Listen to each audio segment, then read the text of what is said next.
O pessoal, ninguém por enquanto, estou aqui esperando.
Tudo bom, Maico? Firme?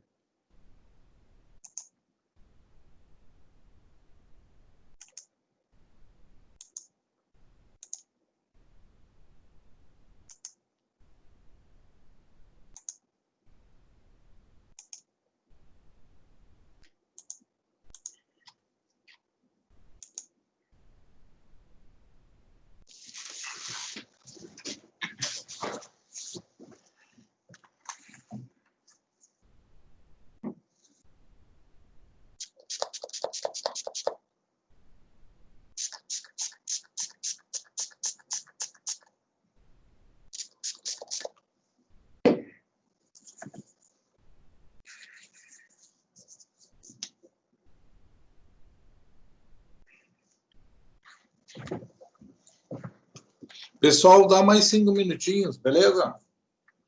E a gente começa a conversar.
Boa noite, pessoal. Tudo bem? Estão me ouvindo? Boa noite, Vocês, professor. tranquilo? Tudo Bom, bem, você? tranquilo. Vamos conversar um pouco, pessoal, já que estão só vocês dois, tá? O que acontece? Estou dando uma... Vocês já devem estar sabendo, né? Ainda mais vocês que são praticamente formando, né? O que acontece? A Cristi avisou a gente que esta semana é a última semana de aula. Por quê? Porque precisa fazer um evento, né? A instituição cobrou que fosse feito um evento, os outros cursos fizeram, outras instituições estão fazendo. Então, a gente tem que fazer o CIJA. Então, o CIJA vai ser a semana que vem. Já devem estar vendo que a Cris está bastante preocupada com isso, está voltada para isso, está fazendo uma série de coisas, já conseguiu reunir um pessoal ali que eu acho que vai ser interessante, né? E há um modelo diferente que todo mundo está fazendo, então a gente não poderia ficar para trás. Vai ter também o evento dessa forma. Tá? Então, semana que vem é o evento. Então, as outras turmas, todas a gente já estava com o conteúdo mais ou menos em ordem. De vocês, eu estou fazendo uma revisão de uma série de coisas, conteúdo relativamente em ordem também. Estou seguindo o processo básico com vocês, né?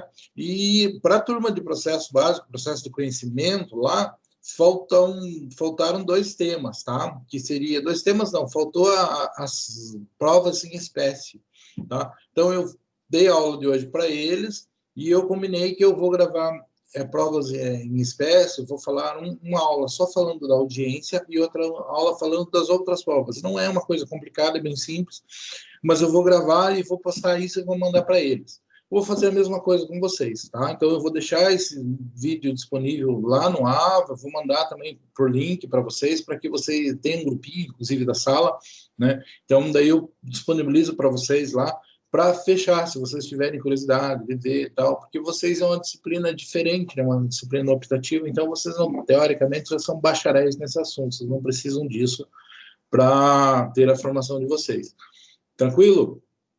Além disso, pessoal, dá para comentar assim o quê? Que foi ontem era o prazo de entregar aquele trabalho lá do comentário do acordo. Foi bem interessante, né? Dá para comentar de um modo geral. Eu pedi para praticamente todos os alunos fazerem uma coisa semelhante, alguns mais, dentro de uma área um pouco diferente, mas todo mundo fez. Foi interessante, tá? O pessoal gravaram os vídeos, postaram, e lógico que teve os alunos malandros. Na turma de vocês foi onde menos teve, né? Claro que teve um aluno que colocou, não vou lembrar quem foi, né?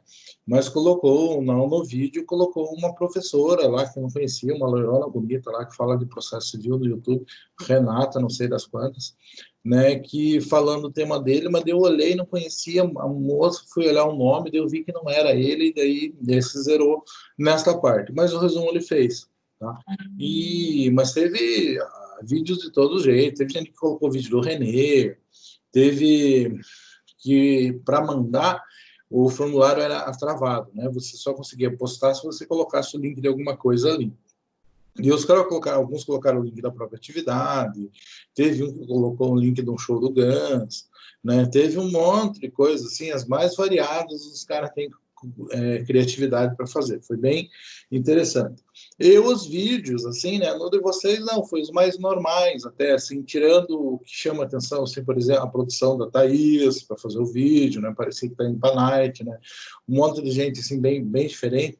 Alguns com cara de YouTube, de youtuber na turma de vocês, falando, pessoal, tá falando assim como se estivesse num programa de auditório, bem diferente, então é bem interessante de ver a atividade. O da Gabriela foi bem legal, assim, que ela conseguiu falar olhando para o celular, bem pertinho, bem rapidinho, objetivamente, saiu bem legal. Então eu vi que o meu objetivo, que era pelo menos forçar vocês a tomarem contato com o acórdão, funcionou. Tá? O pessoal teve que fazer isso, teve que olhar para o negócio e eu consegui pelo menos fazer com que vocês prestassem atenção no julgado, entendessem como que funciona, verem bem certinho. É uma coisa assim que eu considero interessante e que particularmente eu acho que eu não fiz isso na faculdade. Tá? O que eu gostaria de mencionar com vocês? Praticamente, pessoal, está todo mundo aprovado, né? Claro que eu vou colocar aqui para vocês verem. Vamos voltar aqui, né? Eu não tinha compartilhado a tela ainda. Mas está praticamente, pessoal, todo mundo aprovado. Por quê? Porque é uma disciplina super fácil, né? Porque foi uma das coisas mais tranquilas que a gente teve. Então, vamos lá. Para vocês verem, aqui vocês estão vendo a minha a tela, né? Daí eu vou colocar aqui para vocês o resumo de pontos que eu tenho. Então, no resumo de pontos que eu tenho da turma de vocês, pessoal, vejam lá, com a nota da Oficial 2, que são mais 4.000 pontos, vocês, praticamente todo mundo é aprovado. Tá? Quem não é aprovado? O Wellington não tem mais chance, nem que ele tire a nota integral na prova, ele não passa. E esse Felipe aqui, ele tem chance, mas ele tem que tirar uma nota bem alta. Eu acho difícil, até porque ele tirou 700 na primeira. Como que tirou, não tirou nota integral nessa prova? Parabéns para os campeões que não tiraram. Nunca mais eles vão ter chance de fazer prova desse jeito. Tá? Mas, basicamente, todo mundo vai estar aprovado, porque o objetivo nosso era complementar a formação de vocês de alguma forma e não penalizar, não fazer nada. Já a disciplina foi ofertada num objetivo de suprir uma necessidade que vocês tinham, que era fazer uma disciplina optativa. Então, eu procurei ser o mais acessível, o mais tranquilo possível com vocês para que isso fosse realizado. Tranquilo? Então, nós temos semana que vem o evento, o CIJA. Participem, pessoal, é extremamente chato convidar pessoas, e daí você convida a pessoa e daí ninguém vai lá para assistir, uma coisa extremamente chata, queima o filme da instituição, coitada da Cris, está se batendo com relação a isso. Eu, particularmente, entendi que ela achou que não ia precisar fazer isso, e daí a instituição não quis nem saber, cobrou que ela fizesse um evento, então ela está tendo que fazer isso, pessoal, não é fácil, tem que pôr a cara na tapa aí para convidar o pessoal para vir, então mais pela pessoa, né? E as pessoas que vão vir são pessoas legais, né? Então, colaborem com o que vocês puderem, pessoal. Deem uma olhadinha lá no que ela fez, porque vai ficar legal. Então, a nota do trabalho foi lançada, nota para passar, praticamente todo mundo tem. Vamos ter uma prova que vai ser relativamente simples. Também vai ser como na Oficial 1, ou seja, eu vou fazer um questionário com questões objetivas, 10 questões objetivas, que vão ser colocadas lá no AVA e vai estar disponível no dia da avaliação. Vejam, olhando no calendário, pessoal, o que nós temos? Nós temos que hoje é dia 27, né, é a nossa última aula. Semana que vem, semana do dia 3 de junho, vai ser o CIJA. No dia 10 de junho, a semana do dia 8 ao dia 12, é a semana onde vocês terão provas das interativas, e daí, como a gente sabe, na semana de provas das interativas, eles precisam do horário regular de aula para fazerem as provas. Essas provas eu não sei exatamente como elas serão feitas. A verdade é uma das coisas assim que a instituição ainda não passou para a gente, apesar de que eu não tenho nem tenho por que saber isso, né? Mas a prova das interativas vão ser provas online, mas não será via AVA, não vai ser uma prova igual às oficiais, vai ser uma plataforma diferente que deve ser disponibilizada para vocês. Essa é a informação que eu tenho até agora, tá? Mas vai ser da mesma forma, vamos fazer em casa e quem não tirar nota integral, meus parabéns, tá? Daí chega a terceira semana de junho, que vão ser a semana das oficiais 2, né, as provas do segundo bimestre, que fecham a coisa, valendo aí seus 4.000 pontos. E nós vamos ter prova no dia 17 à noite, nas mesmas 12 horas para fazer prova, mesma situação, 2 tentativas, 10 questões, e boa sorte para todo mundo, uma situação bem tranquila. Beleza, pessoal? Eu acredito que de aviso paroquial, assim, é isso, eu não tenho nada de diferente, está tudo colocado, está tudo lançado, tudo certinho. Alguma dúvida, pessoal? Pedir, peça. Não, professor.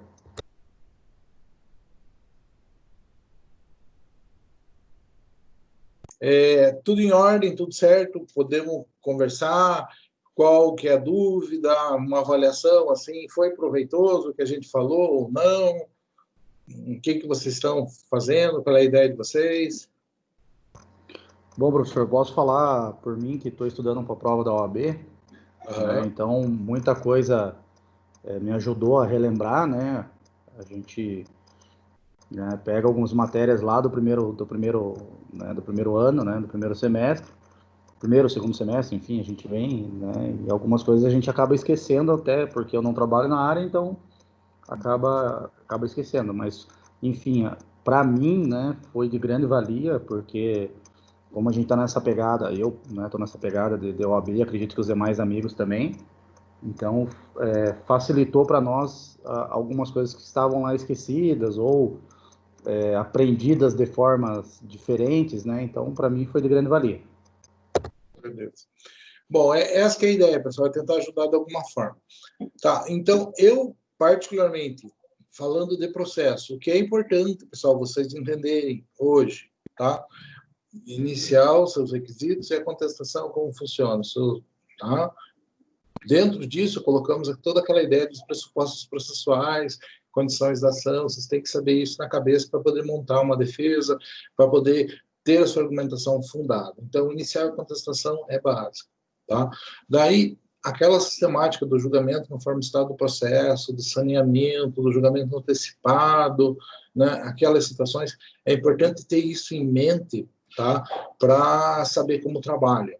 Eu, particularmente, entendo que é uma das coisas que mais foram alteradas no processo de 2015, a possibilidade do julgamento parcial de mérito, que não existia até então, e que é uma coisa que nem foi tocada ainda pela doutrina, nem foi tão usada em artigo, em coisa nada, então é algo realmente importante. Tá?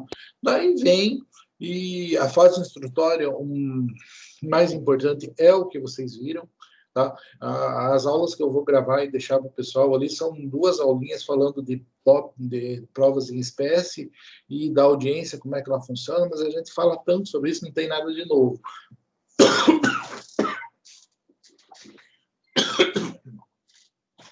Não é o corona, pessoal, não se preocupe.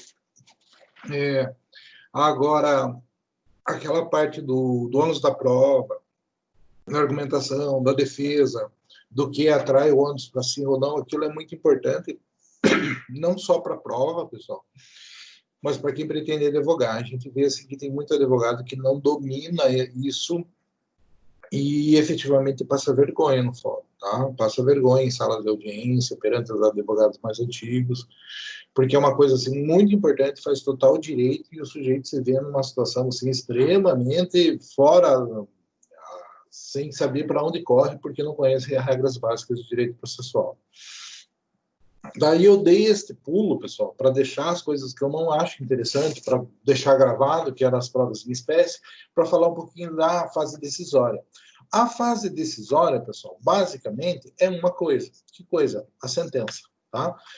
Podemos pegar um conceito um pouco mais elaborado de sentença, mas sentença, pessoal, é aquela decisão com a qual o magistrado põe fim ao processo no primeiro grau de jurisdição. Tá? Esse é o conceito completo, porque a sentença pode ser dada tanto para acabar com o processo de conhecimento, como para acabar com o processo de execução que está tramitando perante o primeiro grau de jurisdição. Então, nós dizemos que a sentença é aquela decisão com a qual o magistrado põe fim ao processo no primeiro grau de jurisdição.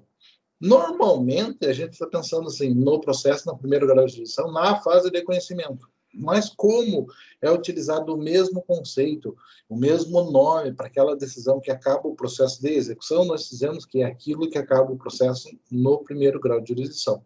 Ponto.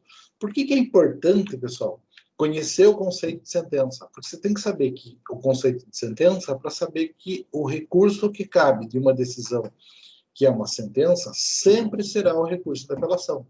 Tá? Se a gente for adiante, nós vamos dizer aqui que tem 2 tipos de sentença, tá?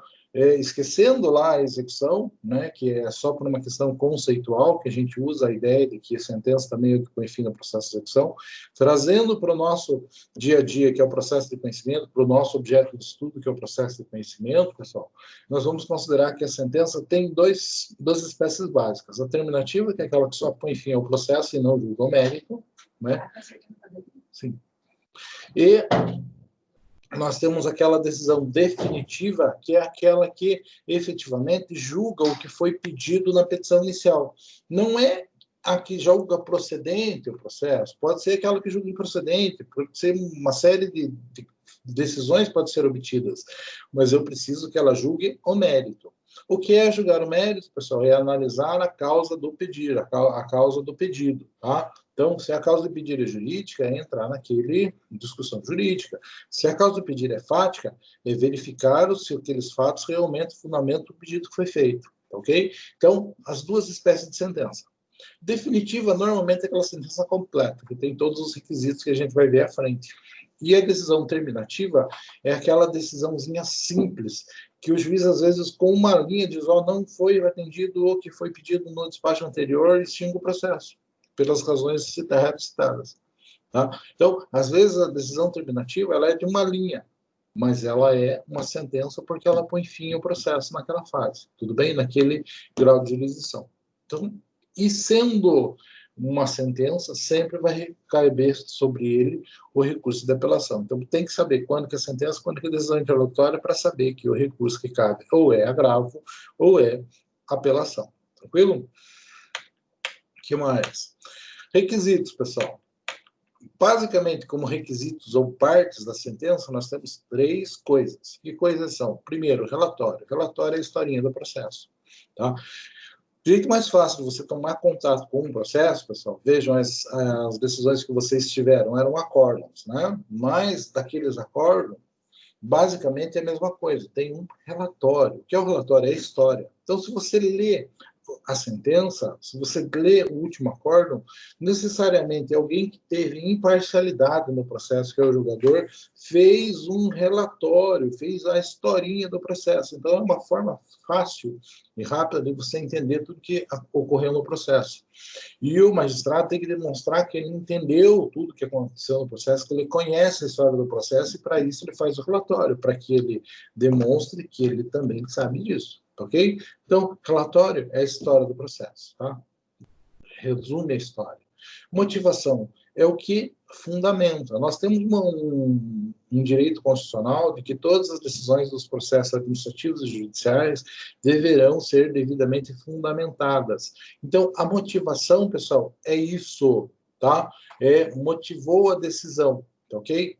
Fundamentou a decisão. Então, o juiz conta a história, daí ele passa a justificar por que ele vai julgar daquela forma. E no final procedente, condena em tanto, ou determina tanto, ou devolva isso. Tá? Aquele procedente, aquela determinação final é o dispositivo. Então, relatório, motivação, dispositivo. Todo o processo tem que ter essas 3 coisas? Sim. Tem uma exceção, que é o juizado especial, tanto federal quanto estadual, que ele lá, por conta de princípios como a oralidade, a informalidade, né, é dispensado o relatório. O juiz não precisa relatar, contar toda a história do processo, porque, teoricamente, ele está fazendo isso na frente das partes. Tá? Então, todo mundo conhece o que aconteceu, o juiz passa diretamente para a motivação, não precisa relatório, porque a Lei 9.099 ele autoriza a fazer dessa forma. Tá? Mas, fundamentação, obrigação constitucional, tem que ter em toda a decisão, e dispositivo, imagine uma ação de cobrança. O juiz explica o que aconteceu, fulano veio cobrar isso, o outro se opôs, argumentou tal coisa, então essa é a historinha. Daí o juiz vai dizer, olha, mas quando veio a testemunha tal aqui, relatou isso, me provou, assim, me gerou o convencimento que ele estava falando a verdade, e por conta disso eu acredito que ele deve R$100 para o outro cara. Tá? Então, dispositivo, condena o sujeito a pagar R$100 em função das razões expostas. Então, é assim uma sentença. A historinha que ele fez em mencionar o depoimento de uma testemunha, que é a prova que fundamenta a decisão, é a motivação. E o dispositivo é simplesmente condena a pagar R$100. Tudo bem? O que mais? Não... existe uma regra que diz assim, está colocado textualmente no 488, eu vou preferir sempre que possível o julgamento de mérito. Por quê? Porque uma vez que eu tenho uma decisão definitiva, eu impeço que seja reproposto novamente aquele processo. Então, mesmo que seja por improcedência, se for uma decisão de mérito, impede que o processo seja proposto novamente. Então, resolve, acaba. É uma questão econômica, é uma questão rápida, é uma questão segura. Tá? Então, é dessa forma que a coisa funciona. No entanto, tá?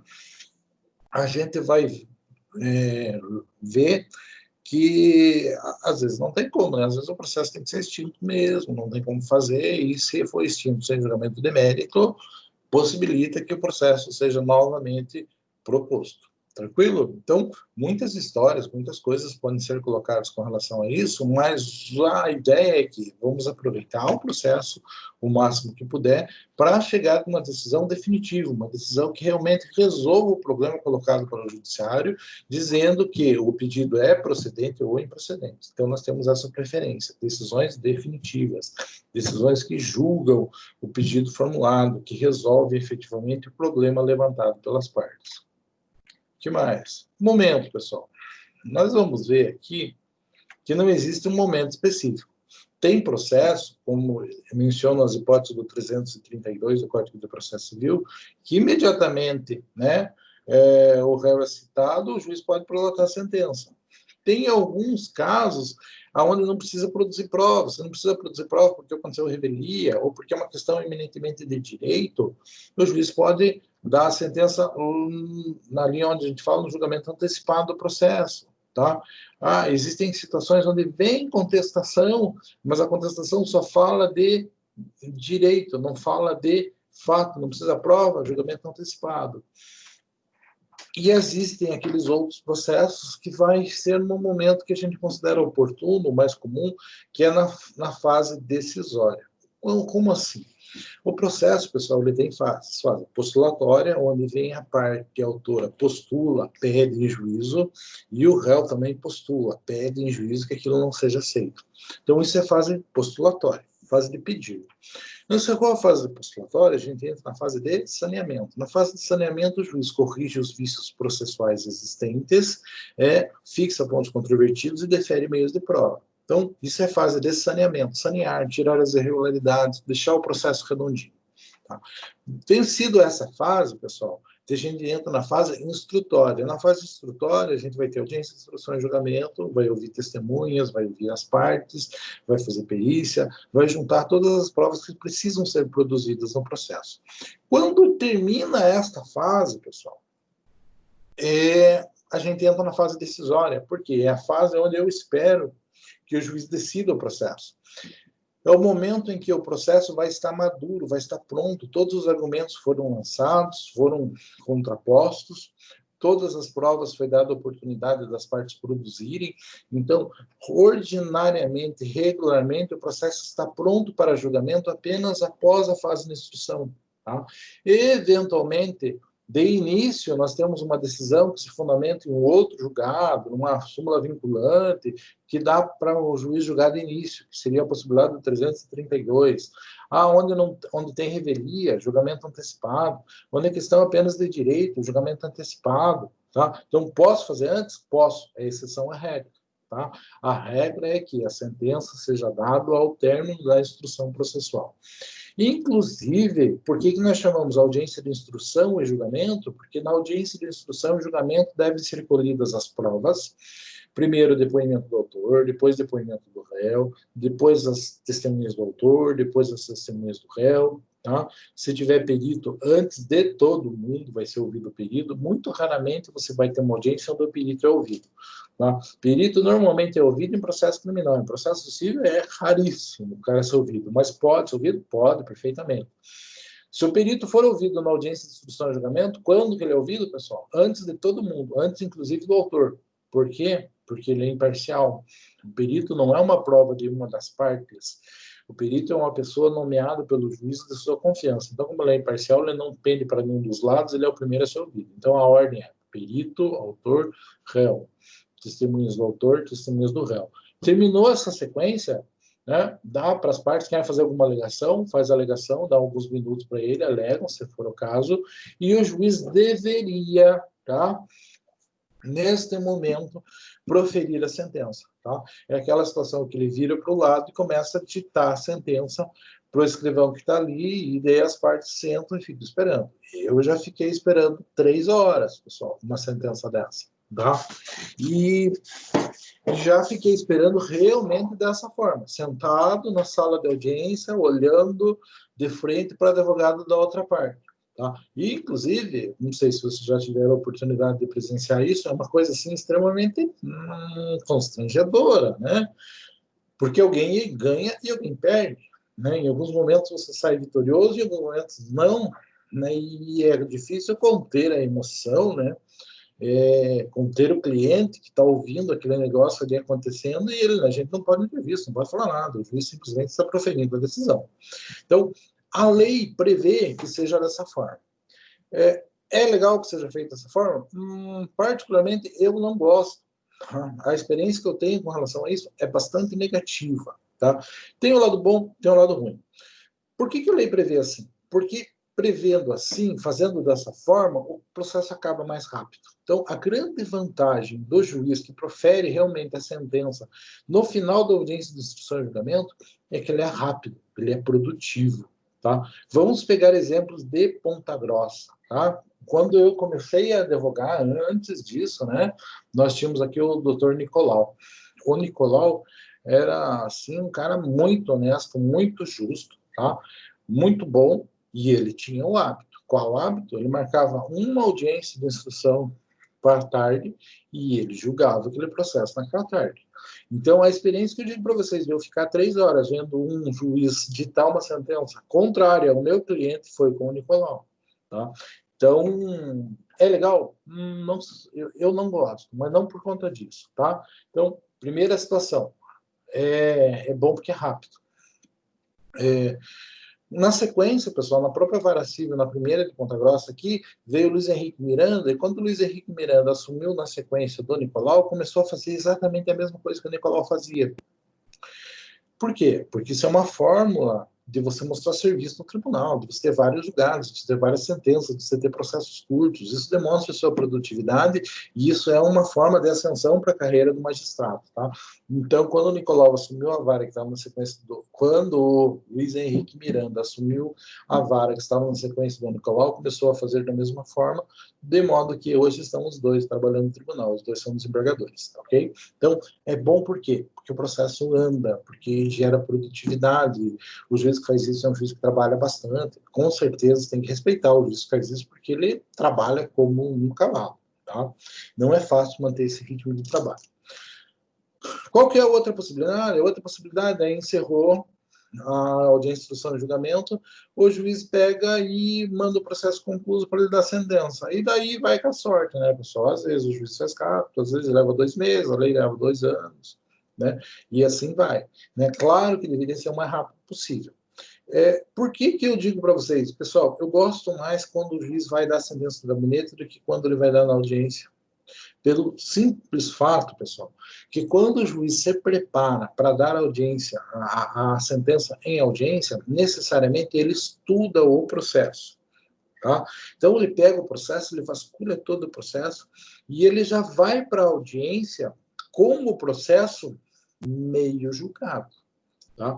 Então, o juiz que tem o hábito de julgar, proferir sentença em audiência de instrução e julgamento, pela experiência que eu tenho, vocês não vão ver isso em nenhum livro, pessoal, tá? Pela experiência que eu tenho. Eu tive vários casos com o Luiz Henrique, processos em outras varas, outros lugares. O que eu percebo? O juiz entra na sala de audiência com o processo julgado. No caso do Luiz Henrique, ele entrava com o processo feito no relatório e um pedaço da fundamentação feita já. Acabava a audiência de instrução e julgamento, ele ia para fiquem aí que eu vou para o meu gabinete dar a sentença, daqui a pouco eu volto. E a gente ficava que nem tongo lá 2 horas, um olhando para a cara do outro, e nem o juiz estava na sala. Tá? O que acontece, pessoal? Quando o juiz se prepara, ele julga o processo antes da audiência de instrução e julgamento. Então, você faz uma audiência de instrução e julgamento e a sua chance de mudar a opinião do juiz é muito pequena. E o que é pior, daí o juiz vai acompanhar a produção da prova de uma forma a sustentar aquilo que ele já formou opinião no gabinete. Então, você faz uma pergunta, o juiz, não, mas isso aqui, daí o juiz já inverte, já muda.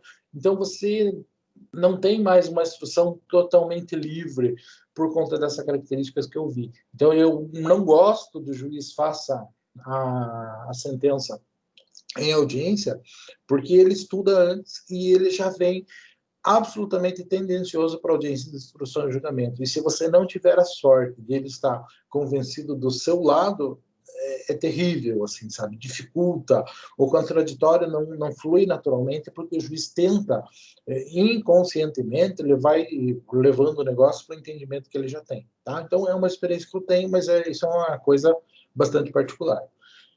O momento, então, pode ser logo ao que chega, o juiz pode dar a sentença, receber o inicial, pode ser um julgamento antecipado, lá junto com o saneamento do processo, assim como pode ser aquilo que a gente realmente espera, que é na fase decisória, é o término da instrução processual. Beleza?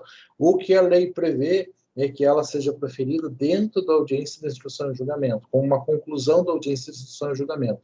Isso é exceção à regra, porque é uma exposição extremamente grande que o magistrado se coloca. Por mais que seja bom, que gere trabalho, que mostre trabalho, uma série de coisas, é extremamente expõe bastante ele, e se o cara não tiver realmente muita segurança, ele não faz esse tipo de coisa. Então, eu respeito quem tem a capacidade de fazer isso, mas eu não gosto desta prática. Tranquilo?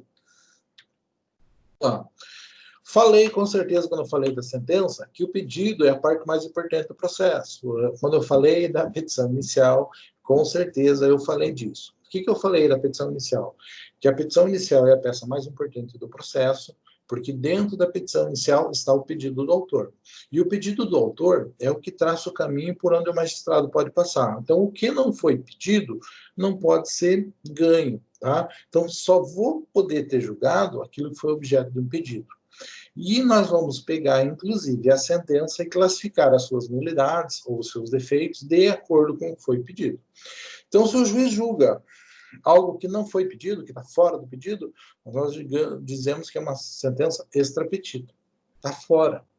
Ele pediu o conserto do carro, ele mandou consertar a casa. Está errado. Né? Ultra, eu pedi o conserto do carro, ele foi lá, deu o conserto do carro, mais o lucro cessante. O lucro cessante foi pedido? Não foi, então ele foi além. Tá? No terceiro exemplo, que é a citra ou infra petita, eu pedi o conserto do carro e o lucro cessante. Ele só julgou o conserto do carro, ele não falou do lucro cessante. Ele falou, pague para consertar o carro, e não falou do lucro cessante. O que acontece nessa sentença? Ela é citra ou infra petita porque ela não julgou tudo que foi pedido. Então, são nulidades. Essas nulidades servem para reforçar que o pedido é a parte mais importante do processo. Pessoal, voltando a pensar na petição inicial, como que é a petição inicial? Ela tem uma historinha, uma fundamentação e um pedido.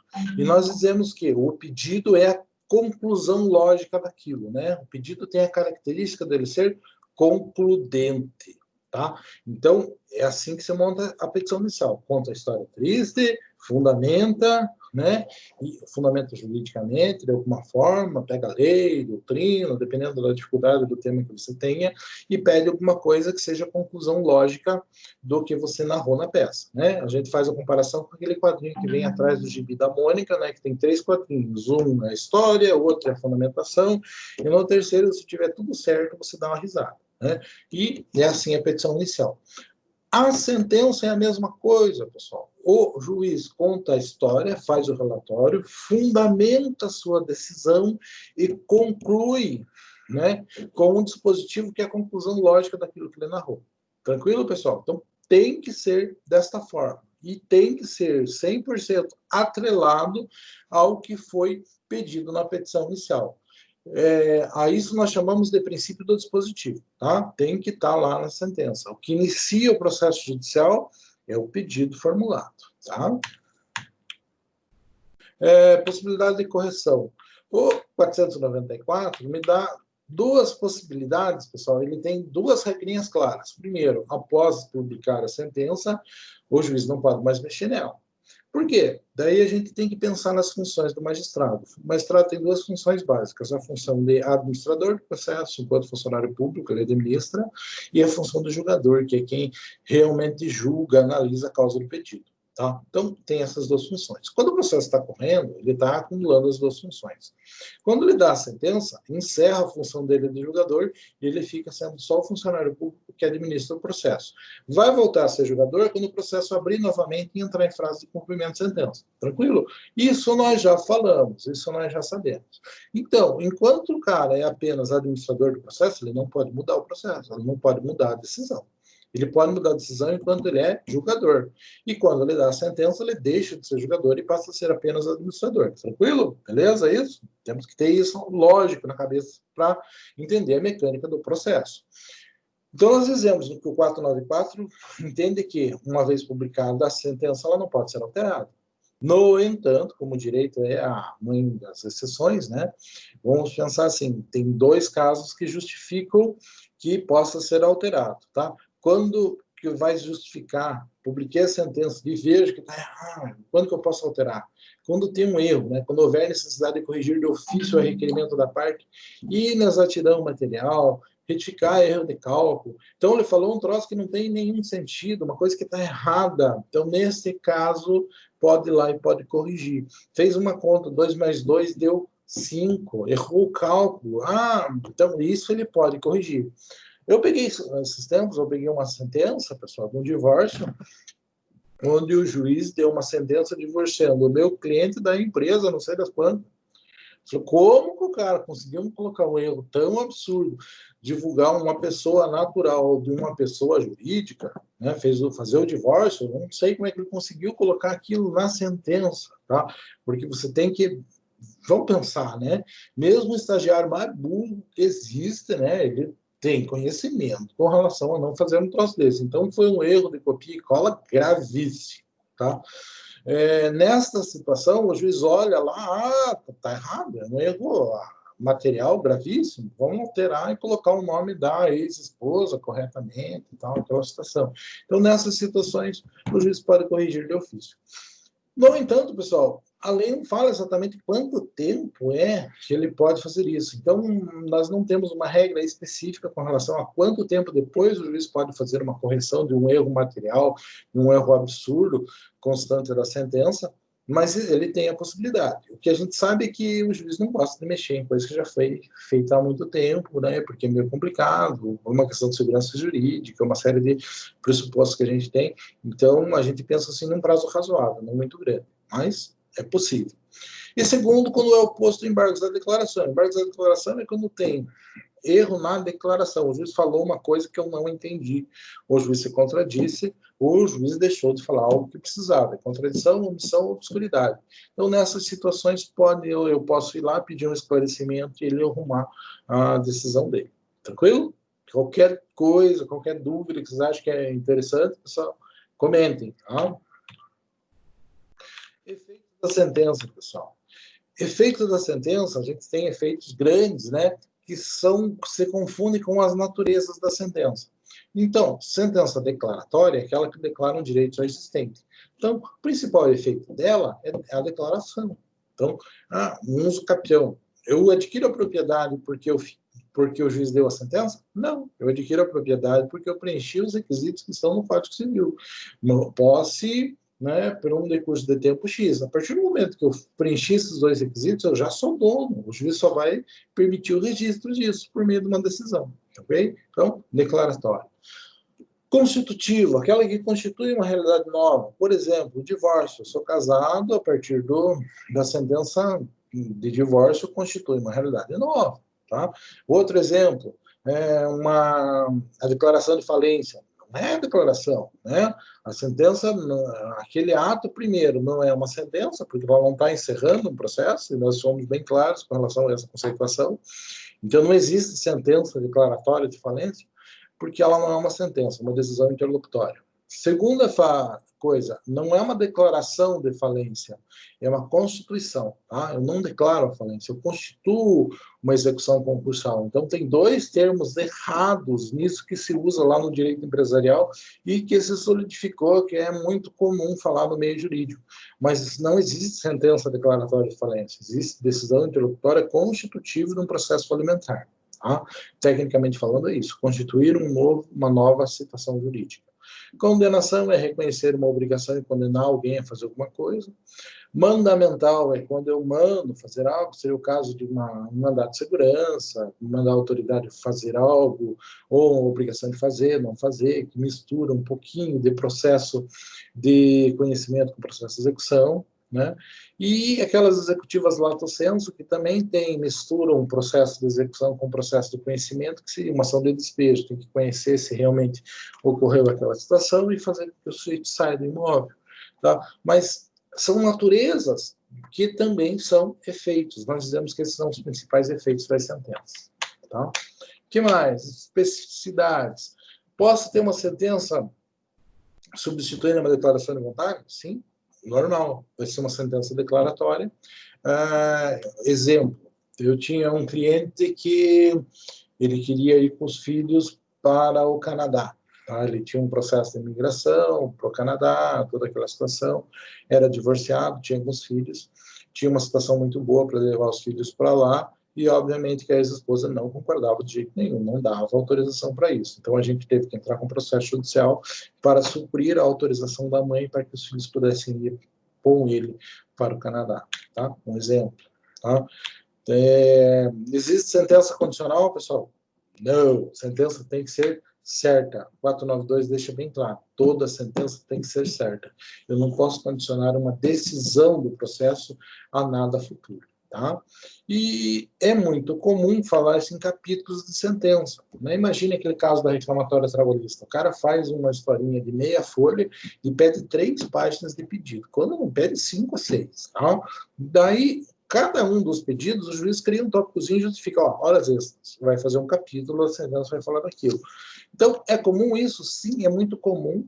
E daí a gente pode ter um recurso que vai tratar apenas de um capítulo ou de outro, então eles são mais ou menos assim autônomos, né? Está tudo dentro da mesma sentença, mas é muito comum falar-se de capítulos de sentença porque, na verdade, o processo ele pode juntar todos os pedidos num só, assim como eles poderiam ser todos tratados isoladamente. Quando a gente junta os processos num só, é normal se dividir por capítulos, cada pedido vai estar relacionado a um capítulo, tá? Então, é como se ao julgar aquele capítulo, estou julgando aquele pedido que poderia estar no processo autônomo. Então, são pedidos que têm vida própria. Tranquilo? É isso, pessoal. Sentença e fatos supervenientes. Essa expressão aqui, quando eu fiz o slide, ela não ficou muito feliz, tá? Porque sentença, beleza, aquilo que põe fim ao processo no primeiro grau de jurisdição. Fatos supervenientes, mas não fatos supervenientes à sentença. Tá? Isso não é fato superveniente à sentença. É fato superveniente ao processo, à propositura. Né? Eu estou falando assim, é por isso que eu digo que eu não fui feliz, né? Porque não é um fato que aconteceu após a prolação da sentença. Eu estou falando, a instrução, o processo está andando, estamos na fase da instrução processual, o juiz vai prolatar a sentença e acontece um troço diferente. Então, esse negócio diferente, ele é superveniente à instrução processual, superveniente à fase postulatória, né? Mas anterior à prolação da sentença, não posterior. Então, quando a gente fala disso, o juiz tem que se inteirar desses fatos, e ele deve se inteirar, se tomar conhecimento, de ofício mesmo. Por quê? Porque senão ele dá uma sentença que não corresponde à realidade, uma sentença que vai poder ter uma nulidade, uma sentença que vai poder ser automaticamente toda revista, reformulada, por conta disso. Então, o juiz tem a obrigação, se souber, de entrar em contato com esses fatos e usar esses fatos no julgamento, assim como as partes também têm a obrigação de trazer isso para o conhecimento do magistrado. Então, a gente leva em consideração não fatos supervenientes à sentença, fatos supervenientes ao momento que foi tido no processo. Então, houve uma instrução processual, a instrução processual provou uma série de coisas, daí o juiz levou para o gabinete para dar a decisão e, nesse meio tempo, acontece algo diferente, que muda o conteúdo dos fatos. Esse é o fato superveniente que é relevante, que deve ser levado em consideração, de ofício ou a pedido das partes. Tá? Efeito secundário, pessoal. Nós vamos ter a hipoteca judiciária. Sempre que eu tenho uma sentença condenatória, né, sempre que houver uma condenação em dinheiro ou obrigação de pagar qualquer coisa, os bens do condenado, né, daquele sujeito, automaticamente entram como garantia do cumprimento. Mais especificamente, se nós estamos falando de hipoteca, nós estamos falando de imóvel. Né? Se você pegar lá em direito real, garantia, né, que direito real sobre coisa alheia, nós vamos ter 2 tipos básicos de garantia. Tem uma anticrédito, tem outras coisas que não é tão relevante. O que é relevante é penhor e hipoteca. Penhor é bem móvel, né, que tem como característica o bem ser dado ao credor É o caso do penhor da Caixa Econômica, né? Vai lá e põe a joia na Caixa Econômica, entrega a joia para a Caixa Econômica, quando tiver dinheiro, vai lá, paga a Caixa Econômica, pega a joia de volta. Esse é o penhor. E a hipoteca é uma garantia feita sobre imóvel, que por ser imóvel, fica ainda em poder do devedor, mas é uma garantia de um imóvel. A hipoteca judiciária é aquela que acontece automaticamente quando o sujeito é condenado em um processo. Então, o sujeito é condenado em um processo, automaticamente seus imóveis servem de garantia para que aquela ação seja executada um dia. Tá? Então, isso acontece automaticamente, mas isso tem que ser devidamente registrado. Tá? Então, quando ganha uma sentença, você tem que pedir que lá no registro de imóveis isso seja anotado. Se não for anotado, não é oponível contra terceiro. Então, pode vir um terceiro comprar de boa fé, você vai tentar desfazer a venda, ele vai dizer, não estava registrado, eu não sou obrigado a saber, azar do seu. Eu estou fazendo isso no processo esta semana. Tá? Vai dar certo? Eu não sei. Tá? Mas eu acredito que sim, porque minha cliente tem 67 anos de idade, ela comprou o imóvel e comprou na mais pura boa-fé e foi alegado fraude à execução e ela está perdendo o imóvel de um valor considerável. Okay? Então, a gente está entrando com alguma coisa dizendo, olha, não estava registrado. Ela é terceira de boa-fé, ela não tinha conhecimento do que aconteceu. Daí, claro que todo mundo argumenta um monte de outras coisas diferentes, vamos ver o que vai dar. Mas, automaticamente, existe uma sentença condenatória, os bens do condenado, os bens imóveis, né, servem de garantia para o pagamento da sua obrigação, desde que exista o registro. Ok? Beleza? Tranquilo? Tá? Para encerrar, pessoal, não tem como falar de fase decisória se não falar de coisa julgada. Então, coisa julgada, pessoal, é uma qualidade que a sentença obtém, é uma qualidade que a decisão obtém. Então, não é uma natureza, não é um instituto diferente, é uma qualidade. Porque eu proloto a sentença e essa sentença pode ser objeto de recurso, pode ser alterada, pode um monte de coisa. Daí dá o prazo. Quando dá o prazo, ela não pode mais ser alterada. E o que a gente diz? Diz que aconteceu a coisa julgada. Aquela decisão não pode mais ser alterada. E é disso que nós estamos falando, tá? Coisa julgada. É aquilo que foi decidido e não pode mais ser alterado. O direito, a coisa julgada, é uma coisa que fundamenta o nosso sistema jurídico. Por quê? Porque uma vez decidido o negócio, nós temos que ter uma segurança que aquilo não vai ficar sendo mudado. Tá? Se você mudar a coisa julgada, é a mesma coisa que você começar um jogo de futebol e no meio do jogo o juiz mudar as regras. Pode ser feito isso? Não pode. No nosso caso, o juiz foi lá, julgou o processo. Posso passar o tempo mudar isso? Não posso. A regra geral é que não pode. Então, tem um processo hoje. Aquele processo foi julgado que o sujeito cometeu um ato ilícito. A menos que aconteça algo muito diferente, pessoal, eu não posso mudar essa regra e dizer que não cometeu mais. Não, tem processo dizendo que cometeu, tem processo que isso foi irregular. Tá? Então, nós temos que partir desta ideia fundamental. Tá? Daí, isso está previsto na Constituição, que é para assegurar uma série de coisas, tal, mas basicamente é o que eu menciono para vocês.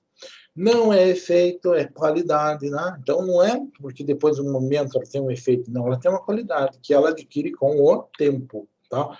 Primeiro, via de regra, se obtém a coisa julgada formal, depois a coisa julgada material. Peculiaridades. Aqui, duas coisas assim bem cabeludas, né? Mas para vocês que estão já na fase de pensar em OAB, em coisa rara, é possível que vocês se deparem com essas duas expressões latinas, por mais que eu odeie expressões latinas, é muito comum no direito que isso exista. Então, nós vamos ter coisa julgada rebus sic stantibus, né? Que é aquela que é feita levando em consideração os fatos no momento da decisão. Tá?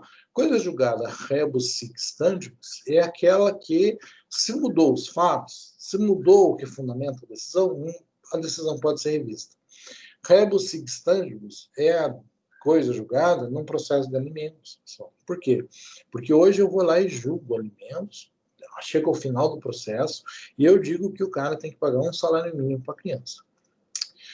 Passa 2 anos, a criança é diagnosticada com uma doença grave, tem que tomar um monte de remédio. Então, aquele um salário mínimo não é o suficiente mais. Então, independente do cara ter dinheiro ou não ter dinheiro, ele vai ter que contribuir com 2 salários.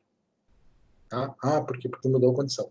O que é isso? É uma coisa julgada que pode ser alterada. Por quê? Porque mudou as condições para que a decisão seja fixada. Então, rebus sic stantibus. É aquela coisa julgada que mudou as condições, muda a coisa também. Ah, passou mais um tempo e daí o pai ganhou na loteria. Posso rever de novo a decisão? Posso rever de novo a decisão. Tá? Então, rebus sic stantibus. Tanto para mais quanto para menos. Coisa julgada segundo evento nos litis, daí é uma coisa que pode ser alterada, que pode ser vista, tal, mas levando em consideração o fundamento da decisão. Tá? Daí aqui são casos bem específicos onde a gente vai dizer que existe coisa julgada segundo eventos litis. Tá? Um exemplo que nós vamos pegar é a ação civil pública. Na ação civil pública existe alguma regrinha que diz assim: se a ação civil pública for julgada improcedente por insuficiência de provas, tá? Daí outra pessoa pode entrar novamente, né? Ou aquele legitimado extraordinário pode ir lá e pode entrar novamente. Agora, se não, ele não pode. Então, depende do conteúdo da decisão. Então, é segundo evento que aconteceu dentro do processo, segundo um evento dos litis. Tá? A rebus sic stantibus é muito comum, pessoal. A segundo evento dos litis é mais difícil de vocês pegarem. Tá? Mas, para efeito de prova, né, é muito comum colocar lá numa questão, isso aqui quer dizer o quê? Tem que ter uma ideia. Tá? Limites da coisa julgada. Pessoal, o que é questão prejudicial? Vocês sabem? Eu acho que não falei disso para vocês. Vocês sabem o que é uma questão prejudicial? Vocês que já são bacharéis em processo civil, o que é uma prejudicial?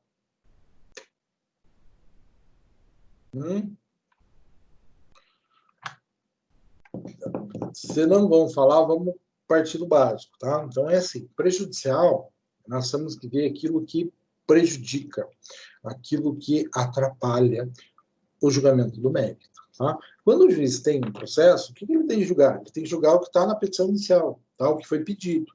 E daí, às vezes, no meio do processo, surge um negócio assim que prejudica, né, que atrapalha o julgamento do mérito. Ou seja, surge um negócio do qual, se ele não decidir, ele não consegue julgar o final. Tá? Vamos pegar um exemplo ridículo, que não corresponde à realidade por diversas situações. Mas imagine aquela ação assim, de alimentos que a criança não está registrada no nome do pai. Então, o juiz consegue julgar o alimento antes de definir a paternidade? Não consegue.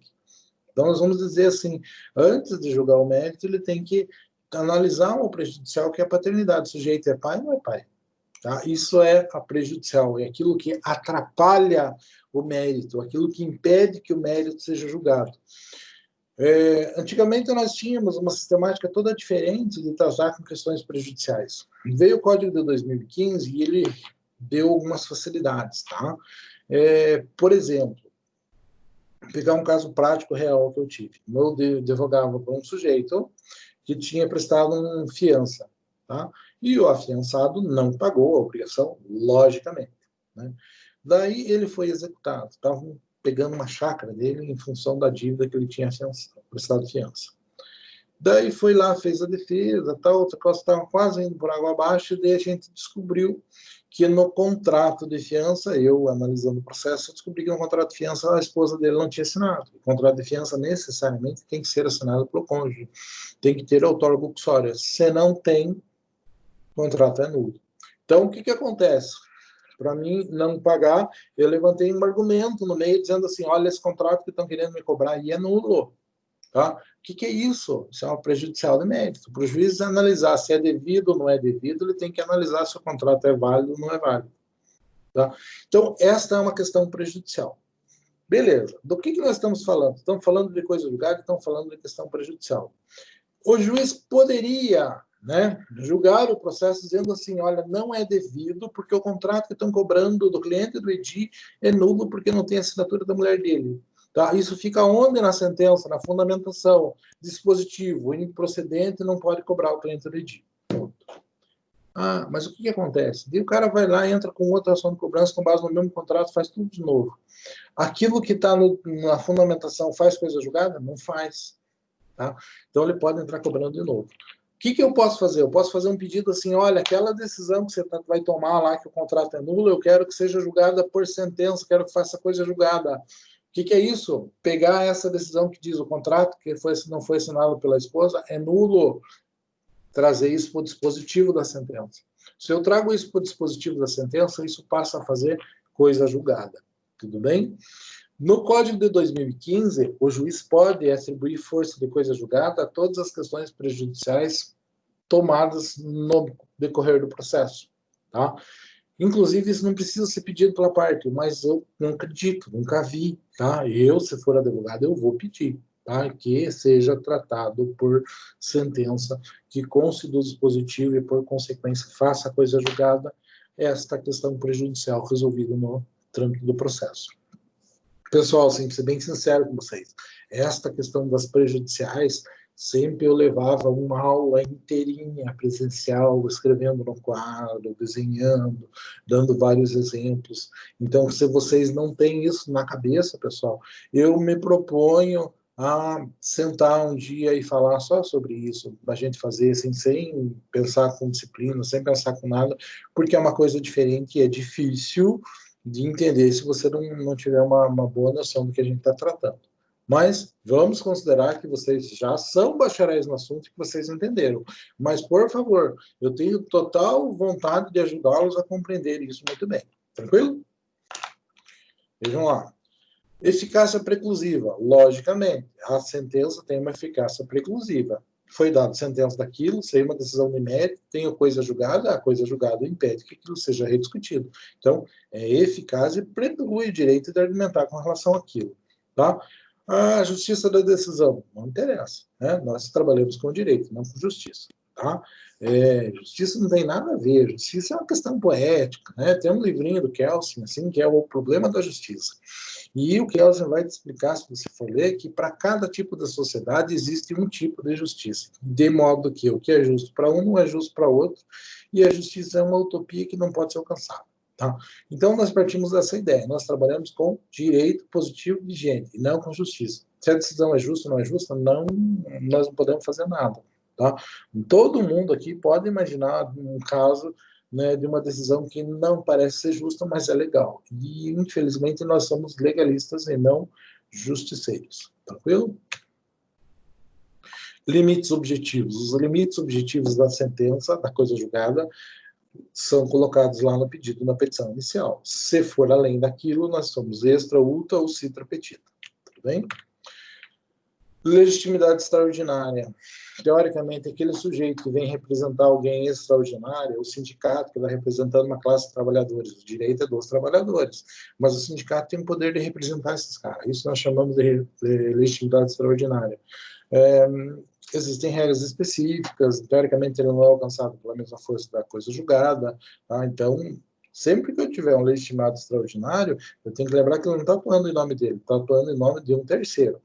Esse terceiro, tem regras que tratam disso, inclusive no processo coletivo, lá no Código de Defesa do Consumidor, que é interessante. Nós vamos dizer assim, se o processo está correndo, aquele legitimado extraordinariamente pode entrar com processo paralelo. Se ele entrar com processo paralelo, ele sai daquele grupo de legitimados pelo legitimado extraordinário. Beleza? Se ele ganhou, ele não pode entrar de novo. Se ele perdeu, aquele legitimado extraordinário perdeu o processo, o sujeito pode entrar com o processo sozinho depois. Tá? Mas isso são regrinhas próprias que estão colocadas praticamente dentro do processo coletivo, que está muito bem regulamentado dentro do Código de Defesa do Consumidor, artigo 82, se não me engano. Tudo bem? Relativização da coisa julgada. Bom, a coisa julgada é o quê? É aquela qualidade que a sentença obtém, né, que a decisão proferida no processo obtém, de que ela não pode mais ser alterada. Beleza. Quando a gente diz relativização da coisa julgada, quer dizer, aquela situação em que nós não podemos mais alterar, mas que a gente viu que fez cagada e daí a gente tem que relativizar isso. Ah, nossa, mas não deu certo, não ficou legal. Né? O exemplo que a gente pode mencionar é um exemplo que ele é afurado, eu já explico o porquê, mas ele roda bonito na conversa. Tá? Vamos lá, vamos pensar aquela ação de investigação de paternidade, que aconteceu um pouquinho atrás, naquele tempo que eu era estagiário, em que exame de DNA era um luxo não pertencente a nós aqui no Paraná. Né? E daí como é que julgava os processos, pessoal? Julgava assim, fazia um exame de sangue. Se o sujeito tivesse sorte, mas muita sorte, né? O exame de sangue dava incompatibilidade do suposto pai com a criança. Quer dizer, o pai com aquele sangue não poderia gerar uma pessoa com aquele sangue da criança. Tá? Daí ele era excluído. Como isso é uma chance pequena, né? A chance de eu ser sangue tipo A e de um cara vir dizer que é meu filho e ter sangue tipo totalmente diferente, é pequena, porque não são tantos tipos de sangue assim. Então, se o cara tivesse sorte, ele era excluído. Quando ele não era excluído, o processo continuava. Daí como é que julgava? Daí julgava daquele jeito, né? A moça levava testemunha para dizer que viu ele saindo de noite na casa, que ele frequentava, que não sei o quê, né? Daí vinha do pai, né, trazia todos os colegas dizendo assim, eu também saí com ela deu para mim também, deu para todo o torcedor do Corinthians, tal, não sei o quê. Daí era uma coisa baixo nível, assim, bem estilo programa do Ratinho. Tá? Eu me recordo assim de estar em audiências, assistindo a audiência, não era advogado, em que o juiz falava, a criança está aí? Tá? Então, chama a criança lá. A criança entrava na sala, o juiz olhava para a criança e dizia, mas é a tua cara, você não vai reconhecer? Daí o suposto pai, não acho, não sei o quê e tal. Então, era assim que o processo funcionava, porque nós não tínhamos a certeza do exame de DNA. E muitas decisões foram tomadas. Tá? Muita coisa foi tomada, muito vínculo de paternidade foi tido nesse meio tempo. Então imagine aquele cara lá que foi obrigado a reconhecer um filho, né, que não era seu, né, teve uma sentença que julgou que era. Né? Hoje faz um exame de DNA e consegue provar, o cara não é meu filho mesmo, está provado cientificamente aqui que eu não posso ter gerado esse sujeito. Então, tem uma prova que a sentença está errada. Então, quando essa prova é cabal, a gente consegue justificar isso, mesmo passado o tempo, mesmo em certas situações, existem casos em que a justiça está reconhecendo o erro do julgado e está relativizando a força da coisa julgada. Então, são situações extremas, tá? E esse caso do exame de DNA é um caso que, pelo avanço da ciência, a gente consegue verificar que é possível que isso aconteça. Beleza. Por que eu mencionei que o exemplo é errado, pessoal, que o exemplo é furado? Porque hoje em dia o que importa não é o vínculo biológico, é o vínculo socioafetivo. Tá? Mesmo não sendo pai, se saiu da sala de audiências com aquele peso, dizendo, aqui para frente vai ser meu filho, e caiu na besteira de olhar para a criança e fazer amizade, mostrar para a mãe, que é a avó, criou o vínculo? Nunca mais, pessoal. Parabéns, dali para frente ele é o pai, ele criou o vínculo socioafetivo com a criança. E não interessa o que está na cabeça dele, interessa o que está na cabeça da criança. Tranquilo? Então, é um exemplo que funciona, que demonstra assim, o aspecto da relativização em função do avanço da ciência, né? Da limitação que a gente tem com relação à produção da prova, necessariamente, mas no direito não funciona porque isso não é relevante hoje em dia. O que é relevante hoje em dia é a socioafetividade. Ok? Então, existe essa possibilidade de você relativizar a coisa julgada a partir do momento que você demonstra, que você tem uma prova cabal de que o julgado está errado. Tá? Mas isso é exceção à regra. A regra é que nós aceitamos a força da coisa julgada e que, tirando aquele exemplo bem claro do alimentos, que mudou a possibilidade do sujeito, muda a obrigação, mudou a necessidade, muda a obrigação, as coisas devidamente julgadas permanecem do jeito que foram julgadas. Nós não mudamos isso. Tá? Beleza.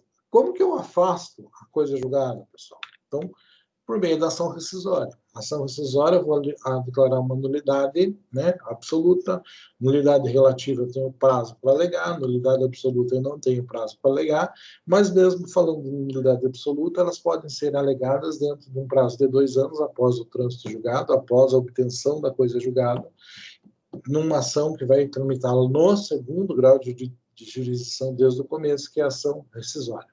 Ação rescisória, ação que vai rescindir, ação que vai cortar a coisa julgada. Daí, impugnação, cumprimento de sentença, não aquilo que foi amplamente debatido no processo, mas eventualmente surge uma ilegitimidade, um processo que correu a revelia, alguma situação bem diferente, o sujeito pode impugnar no cumprimento de sentença. É errado, pessoal, tem que ser um argumento muito forte para que isso funcione.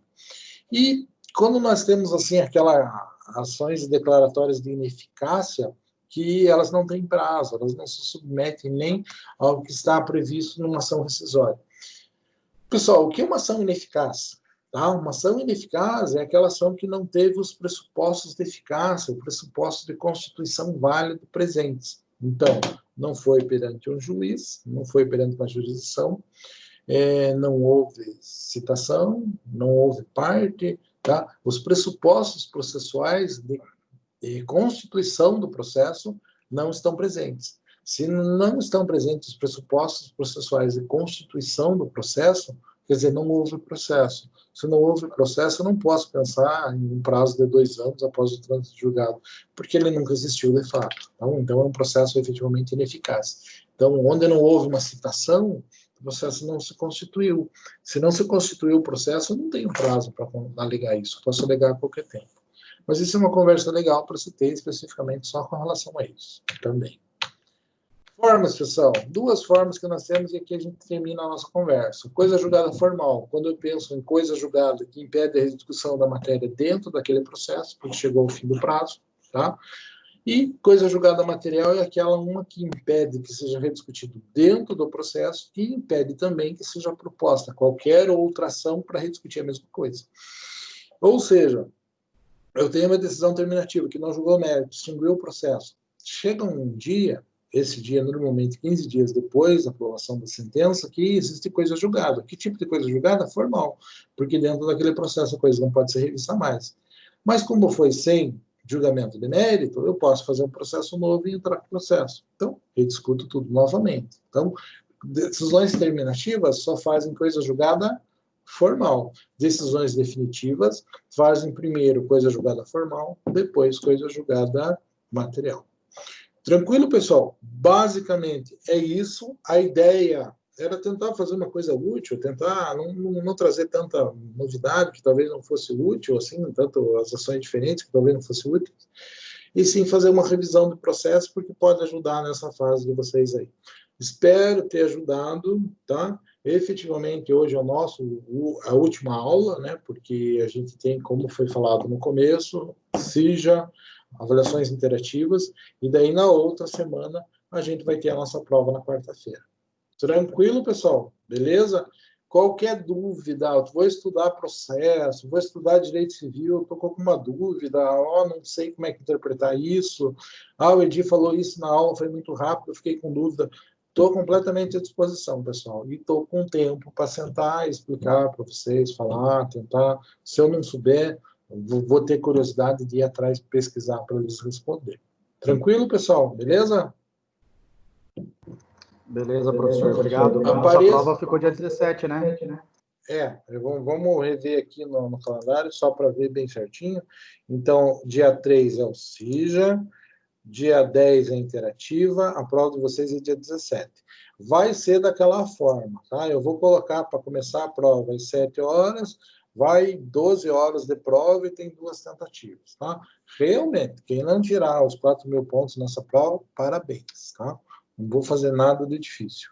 Pessoal, é o último dia, nós estamos em 6. Mostra a cara aí para me tirar uma fotinha de vocês.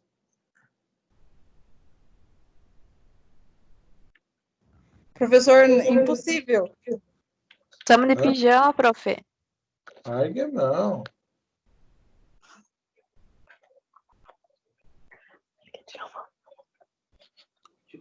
Vamos lá. Essa vai entrar para a história, hein? Por quê? Vamos lá.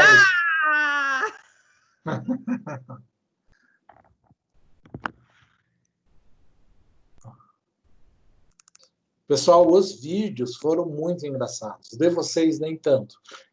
Teve o da Thaís, foi legal, que ela fez em todo um ambiente, assim, estilo balada. Era um estúdio! Um fundo roxo, os olhos pintados, assim, realmente dela foi diferente o visual.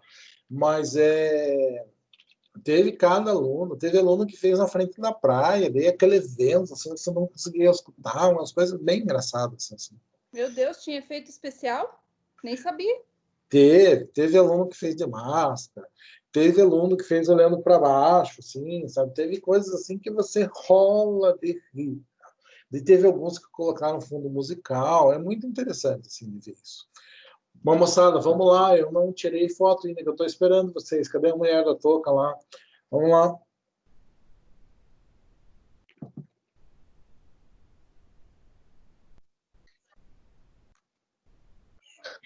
Ai, meu Deus, professor. Não tá nem querendo ligar o troço aqui. Ah, é assim mesmo, pessoal. Então,